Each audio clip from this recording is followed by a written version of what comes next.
Исуф Хајрулао е земјоделец од Скопското Студеничани. Тој дојде на неговата нива да провери дали пченицата никнала. Тој се надева дека годината ќе биде берикетна, бидејќи како што вели, поради снегот во почвата веќе има доволно влага за одгледување на оваа земјоделска култура.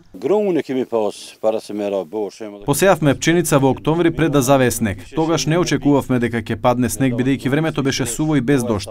Снегот кој падна месецов ја покри пченицата. Сега кога дојдовме заедно, гледате дека никнала. Годинава ќе имаме берикет. Поради поплавите што го зафатија Скопскиот регион, на земјоделците им било кажано да не сеат ништо. Сепак, покрај таквите предупредувања, тие посееле пченица. Земјоделските експерти со апарати ја проверија почвата, меѓутоа ние немаме сознание дали нашето земјиште е плодно или не, ништо не ни кажа. Никој не вели за садете, почвата не е оштетена. Ние посеавме бидејќи треба да се живее од нешто.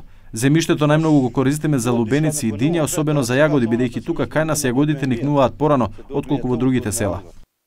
Професорот на земјоделскиот факултет Ордан Чукалиев вели дека снежната покривка помогнала како заштитна покривка на житните култури, особено на пченицата.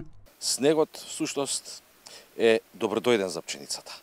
Иако пченицата е жива, нели зелена, се наоѓа под снегот, снегот е всушност изолатор.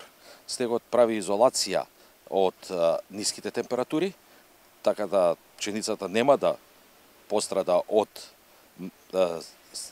многу ниските температури. И од Министерството за земјоделство велат дека посевите на овој регион се сигурни. Формирана е комисија од земјоделскиот факултет од професори кои што кажа дека значи е безбедно за производство на храна. Може да приносите нема да бидат толкави колку што биле, али пшеницата што ќе биде произведена од овие површини ќе биде здрава за исхрана. На 90% на нивите во Студеничани посеена е пченица, иако ова место е познато по одгледување на јагоди и лубеници.